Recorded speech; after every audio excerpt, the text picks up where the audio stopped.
Ayo, Cak.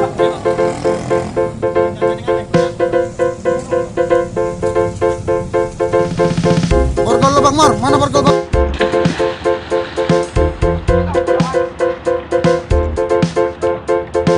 Buri bro, nggak pakai bro deh.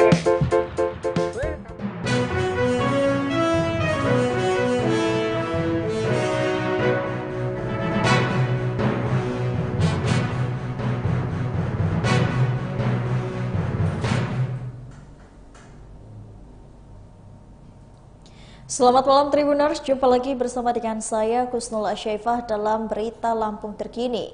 Kami akan menyajikan informasi menarik dan terupdate seputar wilayah Provinsi Lampung. Dan inilah Berita Lampung Terkini selengkapnya. Berita pertama, lakukan penganiayaan yang sadis, pemain keyboard Rizky Bajang ditangkap di atas panggung. Ayo, Cak.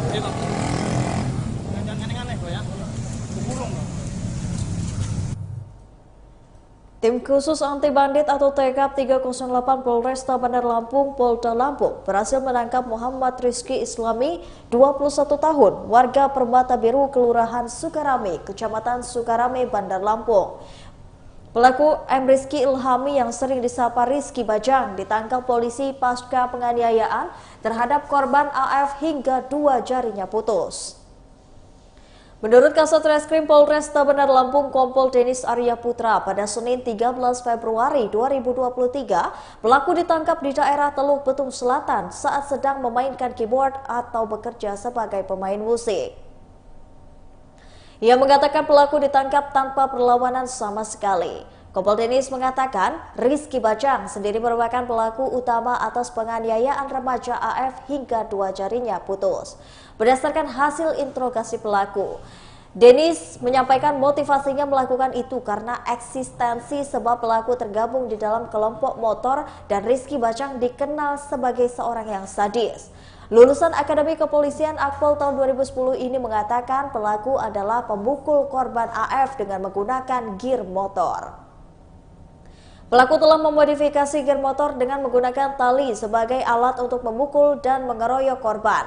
Dan setelah kejadian, polisi langsung menggerak cepat melakukan penyelidikan dan akhirnya kemarin berkat kerjasama tim TKP 308 Polresta Bandar Lampung, Polda Lampung, akhirnya pelaku ditangkap.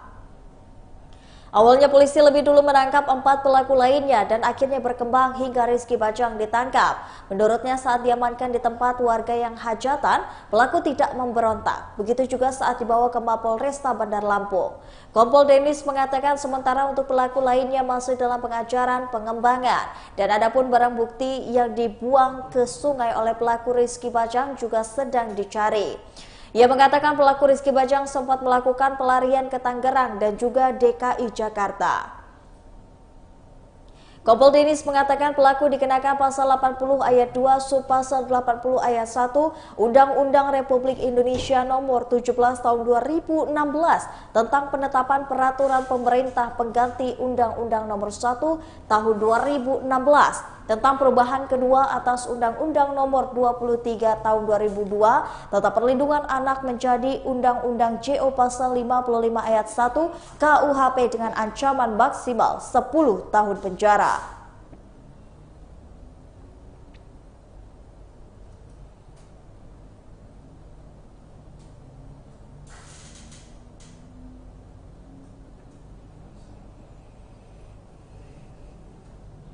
Di mana waktu kejadian kita melakukan penyidikan sudah kita menangkap 4 orang dan berkembang kepada pelaku Rizky Bajang yang berperan memukuli korban menggunakan gear yang dimodifikasi menggunakan tali sebagai alat yang memukul dan mengeroyok si korban tersebut.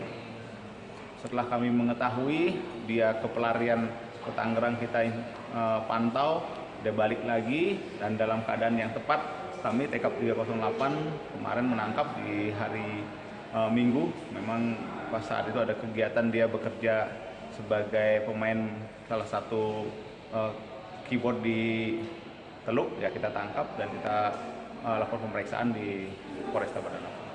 Korban ditangkap di mana Bang? Tersangka Pelaku, sorry. di Teluk. Kita tangkap Teluk. pas itu lagi sedang ada kegiatan organan, dia lagi bermain di sana. Kita langsung lakukan penangkapan karena anaknya ngilang-ngilang terus, pergi terus, kita harus ikuti di sana tepat waktunya kita melakukan penangkapan. Itu tanggal berapa? Kemarin kita tangkap. Berarti pelaku ini sempat DPO ya, Bang? Ya, DPO. Pelaku ini kita memang intai dari pelariannya di Jakarta, kita intai. Cuma memang momen untuk penangkapannya kita belum pasti. Nah, saat kemarin kita sudah pastikan tim TKP sudah mengetahui dan akhirnya melakukan upaya paksa menangkap pelaku. Ada perlawanan dari pelaku nggak Bang? Sementara TKP bisa mengendalikan sehingga pelaku bisa dilakukan pemeriksaan dengan baik di Polresta Bandar Lampung. Sempat ricu nggak Bang? Ya, Pelaku utama? ya dia termasuk pelaku utama, Rizky Bajang, termasuk pelaku utama. Ada berapa lagi Bang yang akan kita lakukan upaya penangkapan lagi Bang? Ada lagi satu orang yang ini kita masih DPO kan, ya nanti kita lagi cari juga pelakunya, kita kembangkan. Kemarin juga BB-nya yang dibuang di sungai kita lagi cari.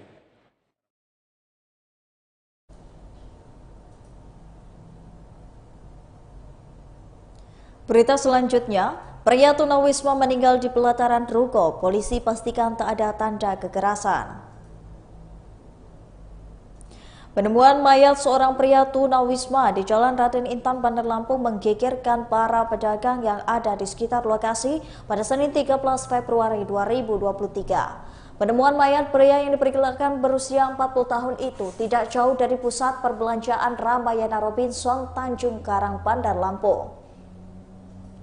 Penemuan mayat pria yang mengenakan jaket hoodie merah yang celana training abu-abu ini terjadi sekitar pukul 7 pagi. Fatmawati menjadi saksi kejadian mengatakan dirinya kaget saat melihat ada seorang laki-laki tergeletak di depan toko alat sekolah. Ia mengaku sedang menyapu di belakang toko, kaget melihat ada orang tergeletak. Perempuan yang kerap mencari barang rongsokan tersebut mengatakan mengenali korban yang kerap dipanggil botak. Korban merupakan warga dari Palembang dan baru sekiranya 10 hari tiba di Bandar Lampung. Penemuan dari mayat pria tunawisma itu sempat jadi perhatian warga sehingga arus lalu lintas di lokasi kejadian sempat mengalami kemacetan. Sementara Kasim Saluri, seorang tukang becak yang pertama kali mengetahui mayat tunawisma kepada Tribun Lampung, mengaku saat ditemukan mayat sempat dikerubungi semut di bagian mulut korban. Menurutnya, dekat dengan mayat itu ditemukan kopiah, nasi, dan sate. Dikatakan pula Kasim korban memang sebelumnya terlihat sakit, namun Kasim tak menyangka korban ditemukan dalam kondisi meninggal. Sedangkan polisi yang melakukan pemeriksaan terhadap mayat pria tunawisma ini memastikan tidak ada kekerasan pada korban. Kapolsek Tanjung Karang Barat Kompol Mujiono mengatakan tunawisma yang tewas berumur sekitar 40 tahun dan kerap terlihat tidur di emperan toko di Jalan Raden Intan. Menurut Mujiono tidak ada ditemukan tanda-tanda adanya tindak kekerasan pada tubuh korban. Ia menduga korban meninggal karena sakit, namun sejauh ini tidak ada diketahui pasti penyakit apa yang diderita oleh korban. Berikut wawancaranya.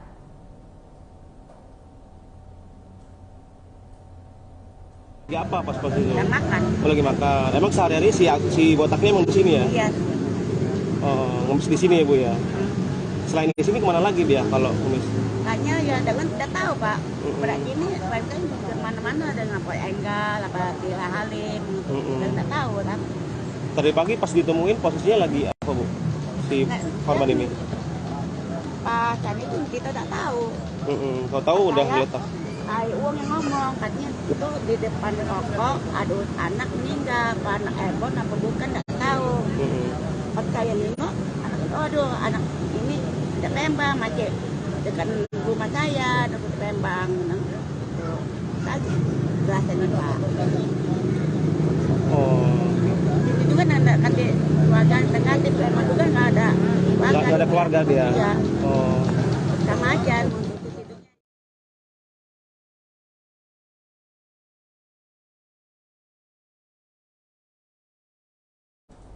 Supa dikabarkan hilang saat melaut. Diduga kapal perahu jukung nelayan pesisir barat ditemukan di Cilacap.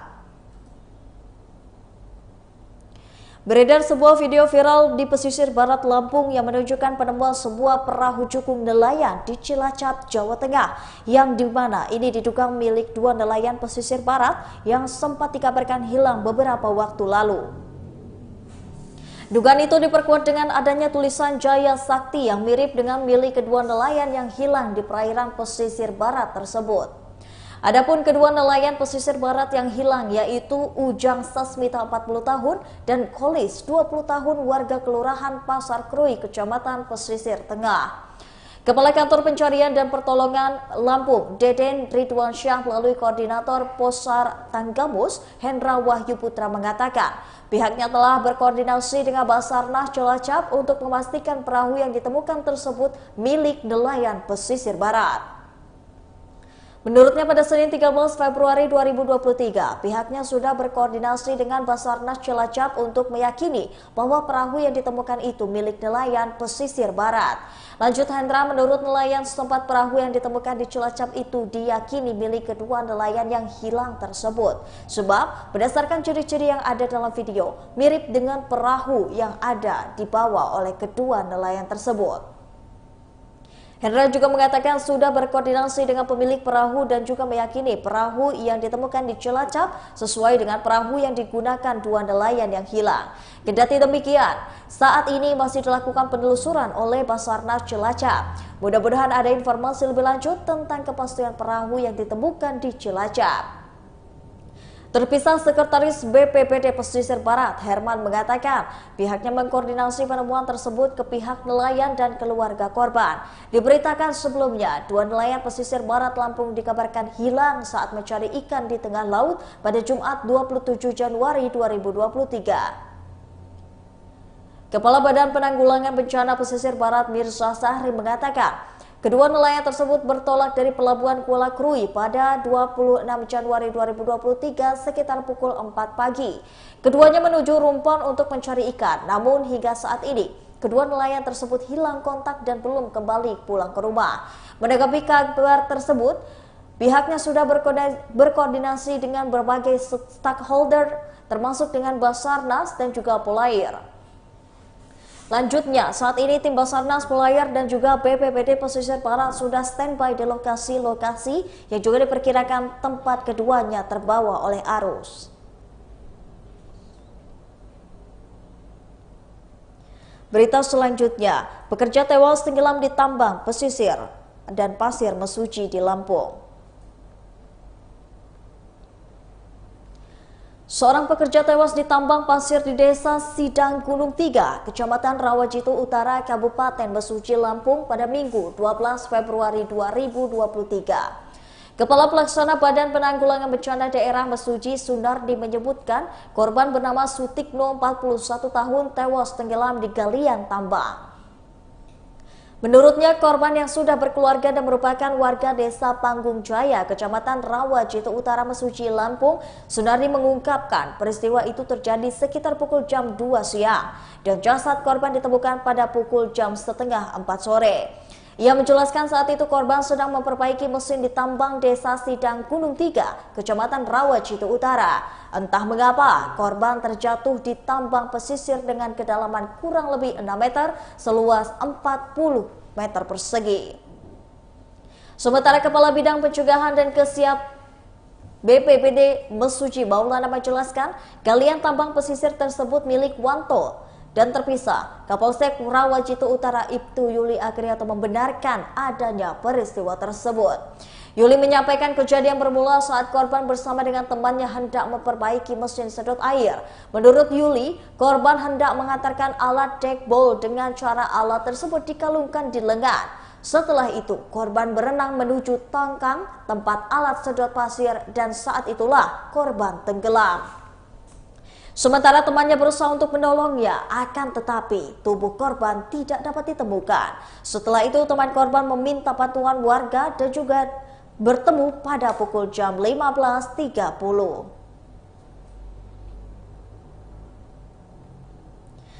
Berita selanjutnya datang dari Nenek Sulesmini yang harus berjualan ayam keliling demi menyambung hidup.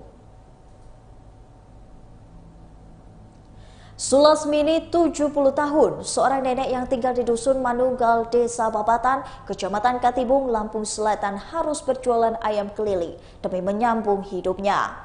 Nenek Sulasmini tinggal bersama dengan suaminya bernama Sukardi 75 tahun di sebuah rumah tidak layak huni di Dusun Manunggal, Desa Babatan. Sukardi sudah 3 tahun mengidap penyakit lumpuh dan pada bagian kakinya sehingga ia hanya bisa terbaring lemah di atas kasur tempat tinggalnya. Kondisi rumah pasangan Sulasmini dan Sukardi ini sangat memprihatinkan. Tidak ada plafon hingga tidur di atas kasur papan. Ruangan tamu pun sangat sempit dan menyatu dengan dapur. Ditambah lagi Sulasmini menaruh ayam-ayamnya di dalam rumah. Kondisi ini belakangan pun tak kalah memprihatinkan karena tidak memiliki atap hingga lantai semen berlumut yang membuatnya harus berhati-hati karena sangat licin. Ditambahkan lagi kamar mandinya pun berada di luar rumah, tepat di bagian belakang, menyebabkan Sulasmini harus melewati lantai semen berlumut dan licin yang sangat berbahaya. Apalagi bila mau ke kamar mandi saat hujan dan malam hari, minimnya pencahayaan membuat tempat tinggal Sulasmini menjadi makin tak layak huni. Saat ini dengan kondisi fisiknya yang sudah tidak sekuat dulu lagi, Sulasmini harus menjajakan ayam keliling di pasar Desa Babatan hingga sepanjang jalan lintas Sumatera menuju rumahnya sepanjang kurang lebih 1 km. Berikut wawancaranya. Kita untuk pemerintah seperti apa Nenek? Apakah kita bisa menerima bantuan lagi atau seperti apa Nenek? Ya kalau dikasih ya pasti diterima ya. Kalau dapat. Ya. Kalau nggak dapat gimana ya? Namanya nggak dapat. Semoga pemerintah desa ataupun pemerintah daerah dapat memberikan bantuan kepada Nenek Sulasmi ya Nek ya. Oke, saya selalu ya Nek. Nek. Berita terakhir, Electronic City Kartini gelar promo trade-in hingga 5 juta. Bagi yang ingin membeli produk elektronik, bisa langsung datang ke Electronic City Kartini karena di sini ada berbagai promo produk elektronik. Manajer Store Electronic City Kartini Suyoto mengatakan salah satu promonya adalah promo trade-in yang berlaku hingga 2 Maret 2023. Promo trade-in ini berlaku untuk produk elektronik LED TV, mesin cuci, kulkas, dan AC brand Sharp, Sony, Samsung, LG, Panasonic, dan Polytron tipe tertentu. Adapun dari ketentuan promo ini, pelanggan membawa produk elektronik lamanya ke Electronic City Kartini. Lalu pelanggan bisa mendapatkan voucher trade-in hingga 5 juta yang bisa digunakan untuk potongan harga pembelian produk elektronik baru. Menurut Suyoto pada Senin 13 Februari 2023, produk elektronik baru yang dibeli sesuai dengan produk elektronik yang lama yang dibawakan oleh pelanggan. Tak hanya promo trade-in, Electronic City Kartini juga memberikan promo yang berlaku untuk seluruh produk elektronik. Promonya adalah potongan harga jika transaksi dengan kartu kredit Bank Mandiri, HSBC, MyBank, dan juga Citibank. Untuk kartu kredit Bank Mandiri, promonya dapat transaksi minimal 6 juta, dapat juga potongan 250.000 dan jika transaksi minimal 10 juta, mendapatkan potongan 500.000. Jika transaksi minimal 15 juta, mendapatkan potongan 750.000 dan jika transaksi minimal 20 juta, mendapatkan potongan 1 juta.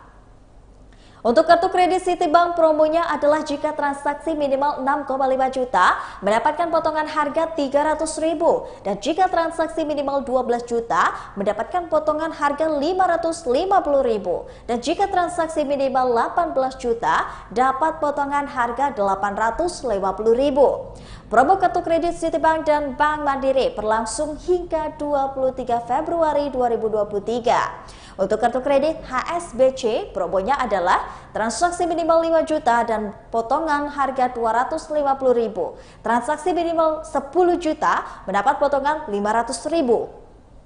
Dan jika transaksi minimal 20 juta dapat potongan hingga 1 juta. Kemudian untuk kartu kredit MyBank promonya adalah transaksi minimal 8 juta dapat potongan 400.000. Promo MyBank dan HSBC berlaku hingga 28 Februari 2023. Baiklah Tribuners, itulah tadi berita Lampung terkini bersama dengan saya Kusnul Asyaifah. Jangan lupa untuk terus saksikan video selengkapnya di YouTube Tribun Lampung News Video, Facebook Tribun Lampung, Instagram Tribun Lampung, dan juga TikTok Tribun Lampung untuk bisa mendapatkan informasi terupdate lainnya. Selamat malam dan sampai jumpa.